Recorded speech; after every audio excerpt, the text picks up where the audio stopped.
warahmatullahi wabarakatuh. Waalaikumsalam warahmatullahi wabarakatuh. Apa kabar hari ini Bu Erma? Alhamdulillah baik Bu Yanti. Yanti gimana kabarnya? Alhamdulillah baik Bu. Ibu Sehati. Alhamdulillah baik Bu. Baiklah, pada kegiatan ini kita akan melakukan praktik coaching, di mana sebagai coachnya itu adalah Ibu Erma Suryanti. Iya benar Bu. Sebagai coachnya itu ada Ibu Sehati. Nah, di sini ada, sebelum melakukan praktek coachingnya, saya akan bertanya dulu kepada Bu.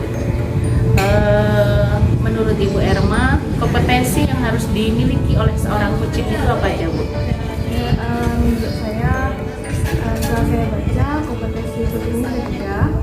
Yang pertama itu present atau kehadiran penuh, kemudian mendengarkan dengan aktif, kemudian yang terakhir memberikan pertanyaan yang benar.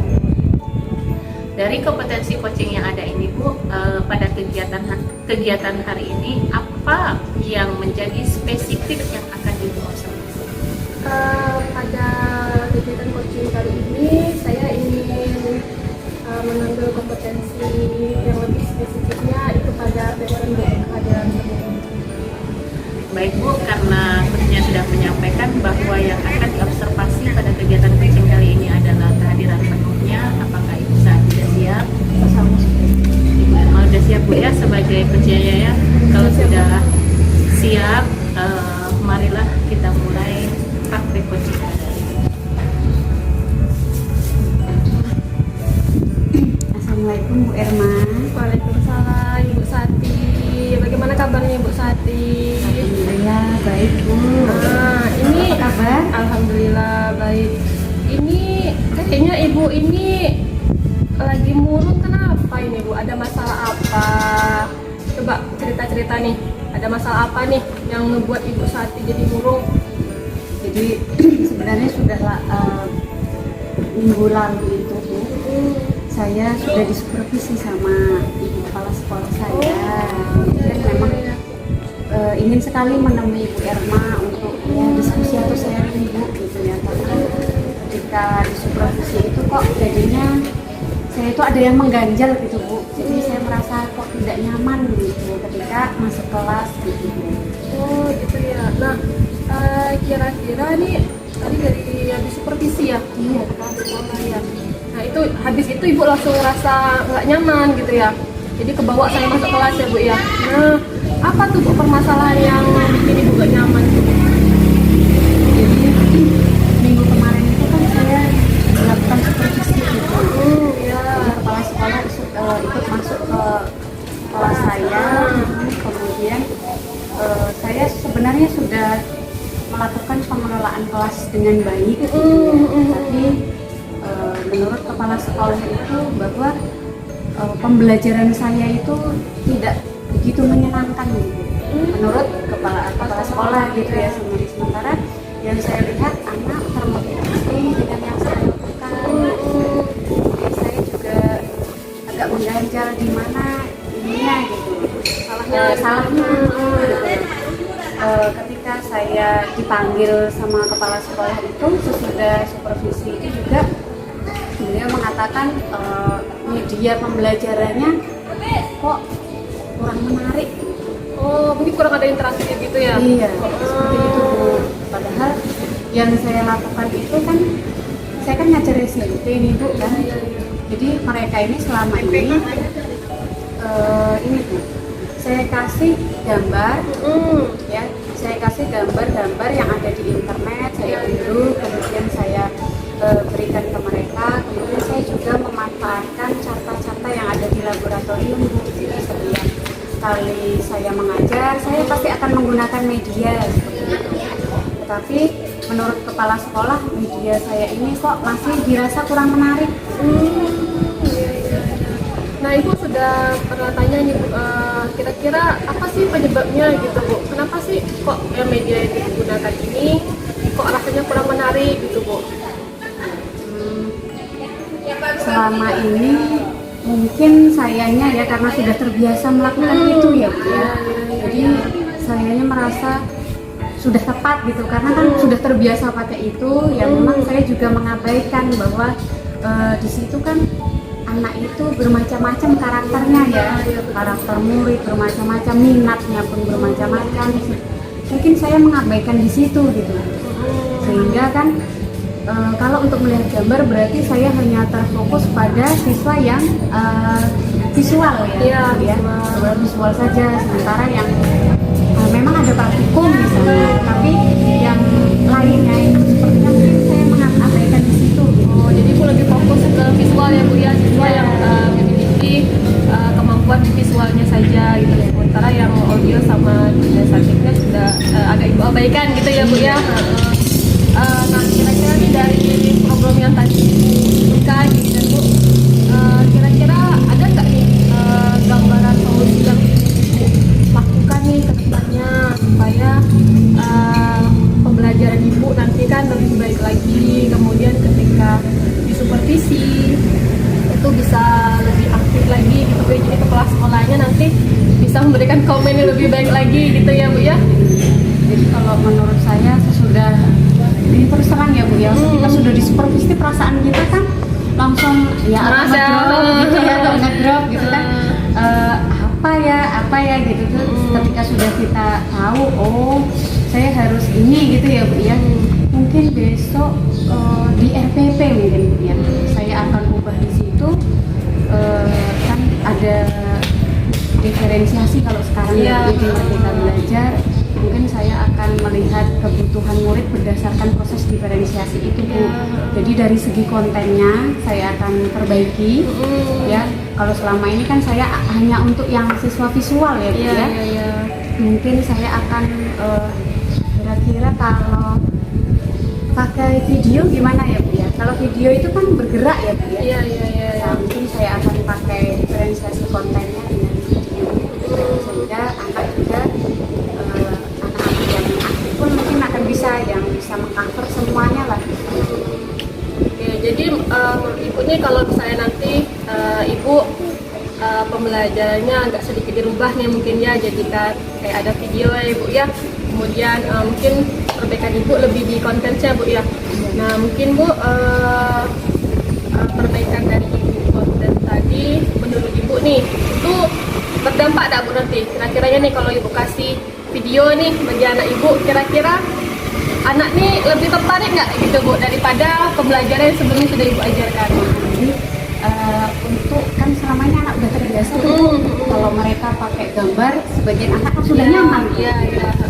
Kalau menurut saya kalau saya kasih kan nggak salahnya juga saya mencoba kan gitu. Jadi saya kasih gambar berat, tetapi saya juga tetap akan masukin gambar-gambar. Jadi kan dengan video dengan gambarnya tetap ada gitu. Jadi saya rasa itu yang bisa saya terapkan lah seperti itu. Kemudian kalau praktik kan saya tetap jalan gitu. Video plus gambar. Iya, gambarnya plus praktik juga ya. Jadi mengcover semua karakter murid gitu ya. Saya akan cobakan itu sehingga nanti pada waktu proses supervisi akademik berikutnya saya memang mau melakukan perubahan gitu. Nah, kira-kira Bu yang seperti ini sudah pernah belum Ibu bahas sama kepala sekolah gitu Bu? Nanti kan kedepannya kata Ibu kan Ibu mau nih membuat media pembelajaran yang lebih interaktif ya Bu ya, antara guru siswa. Mungkin tadi Ibu bilang tadi Ibu mau memasukkan video, tetap juga ada gambar ya Bu ya, kemudian Ibu juga tetap melakukan praktek. Nah kira-kira pas supervisi kemarin Ibu ada nggak jelasin ini sama kepala sekolah? Saya jelaskannya ya sesuai dengan yang saya buat gitu kan Bu. Nah kemudian kalau untuk ini mungkin besok pra observasinya saya akan membicarakan ketika ada supervisi berikutnya. Saya akan ngomongin dulu ke kepala sekolah bahwa saya akan mengurangi permasalahan itu dengan ketika pranya ya Bu ya, dengan kepala sekolah, sehingga kepala sekolah juga melihat nantinya bahwa ada perubahan ya. Jadi saya akan pertama juga saya akan meminta maaf juga dengan kepala sekolah kalau ketika saya mengajar tersebut mungkin di waktu supervisi pertama itu di luar ekspektasi beliau gitu kan. Nanti saya juga juga akan minta maaf untuk itu dan akan saya berikan juga RPP yang sudah memuat diferensiasi konten, karena yang selama ini jadi bumerang untuk beliau itu kontennya kurang menarik. Oh gitu ya, jadi memang kontennya menurut monoton gitu. Iya, monoton gitu ya menurut kepala sekolah. Setelah dia ngelihat ibu ngajar ya, sudah ngelihat ibu terus sudah supervisi ibu, ternyata mungkin menurut kepala sekolah pembelajaran ibu ini kurang menarik mungkin gitu ya. Padahal sebenarnya kalau dilihat di siswa mungkin tertarik ya Bu ya, tapi mungkin kepala sekolah ibu itu mau mungkin ibu biar lebih berinovasi lagi gitu ya Bu ya. Jadi kedepannya itu siswa ibu biar lebih termotivasi lagi untuk belajar, karena memang ibu membuat video pembelajaran itu yang menarik bagi siswa gitu ya Bu ya. Nah dari solusi yang tadi sudah ibu dapatkan, ini sudah sangat bagus ya Bu ya. Ibu punya ide-ide kreatif, kemudian ibu mau menjadi lebih baik lagi gitu Bu ya, supaya siswa ibu juga lebih termotivasi lagi nanti belajarnya, kemudian lebih menarik lagi Bu ya untuk belajar di pembelajaran ibu.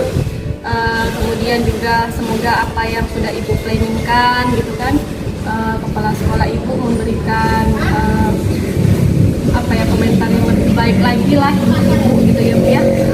Nah dari yang sudah kita bahas tadi sebelumnya, kira-kira apa komitmen yang ibu buat ibu terhadap kegiatan supervisi selanjutnya? Tadi kan mau ini ya, mau pra supervisi ya Bu ya, pra observasi ya Bu ya. Nah apa yang kira-kira komitmen yang mau ibu buat ke depannya nih, saya harus kayak gini nih gitu loh, apa ya Bu?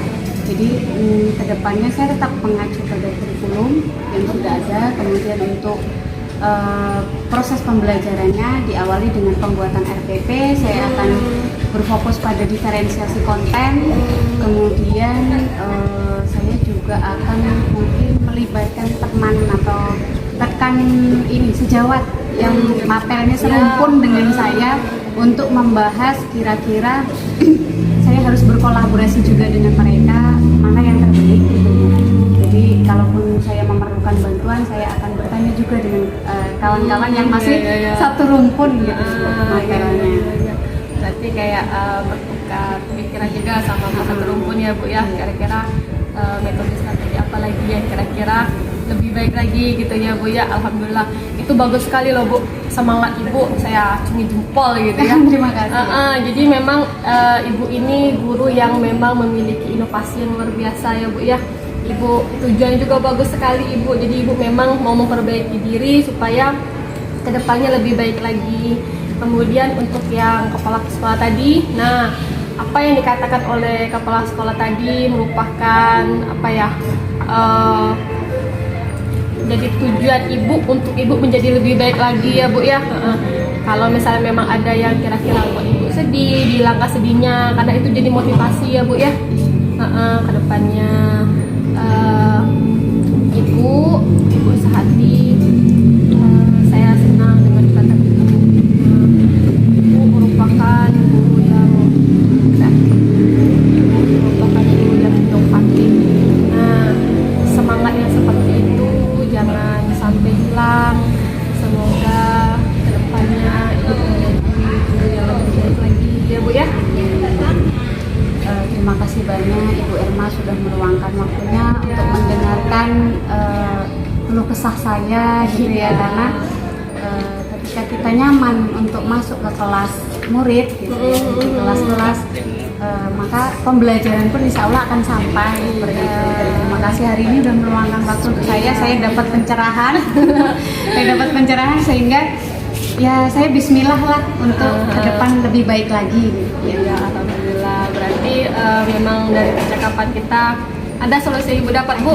Iya. Alhamdulillah. Nah ibu dari yang ibu ceritakan tadi, ibu mendapatkan ide baru ya Bu ya, supaya besok kedepannya ibu bisa menjadi lebih baik lagi. Ya, saya doakan ibu semoga sukses selalu, kemudian sebagai guru semoga menjadi guru yang bisa dijadikan pedoman sama muridnya, sebagai guru yang dicontoh, yang ditiru oleh murid-muridnya. Semangatnya juga ya Bu ya, tularkan kepada semuanya, baik siswanya maupun rekan kerjanya ya Ibu ya. Terima kasih Bu Irma. Iya, sama-sama Bu, sampai bertemu di lain kesempatan Ibu. Terima kasih. kasih. Alhamdulillah ya, praktek coaching pada kegiatan ini berjalan sangat baik sekali. Saat ini merasa nyaman. Kemudian Ibu Erma yang pertanyaan-pertanyaan yang membangun untuk sehati. Nah di sini saya sebagai pengamat akan mengajukan pertanyaan kepada Ibu Erma. Ibu Erma, bagaimana perasaan Ibu di sini, posisi Ibu sebagai coach kegiatan? Yang saya rasakan, saya senang Bu, karena mungkin dengan mendengarkan Ibu Sehati, jadi membuat Ibu Sehati mungkin agak plong ya Bu ya, agak lega perasaan sedihnya tadi karena habis disupervisi kepala sekolah. Dan Ibu Sehati juga bisa menimbulkan ide-ide baru yang bisa untuk menyelesaikan permasalahan yang dihadapinya. Saya juga berharap nanti ke depannya Ibu Sehati bisa lebih baik lagi. Kalau dari Ibu Sehati sendiri di sini sebagai coachnya, apa perasaan Ibu setelah melakukan praktek coaching ini? Ya awalnya kan sebelum ketemu Bu Erma ini bapernya luar biasa Bu. Ketika sudah disupervisi kemudian agak ngedrop gitu ya. Nah, sudah ketemu Bu Erma ini, oh ternyata ya memang saya harus akui bahwa saya harus upgrade diri, harus upgrade proses pembelajaran gitu-gitu ya. Alhamdulillah dapat solusi.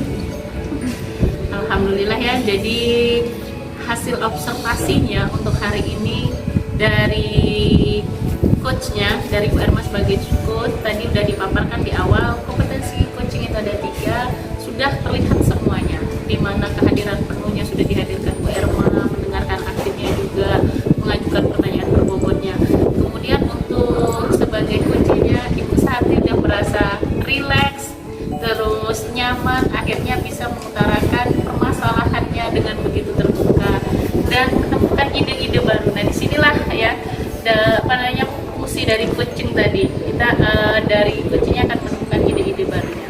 Semoga dengan adanya program pemerintah kurikulum merdeka ini tadi berbicara tentang pembelajaran berdiferensi ya, ada 3 pembelajaran berdiferensinya, dari berdiferensi produknya, kemudian prosesnya, dan nanti hasil akhirnya berupa produk ya.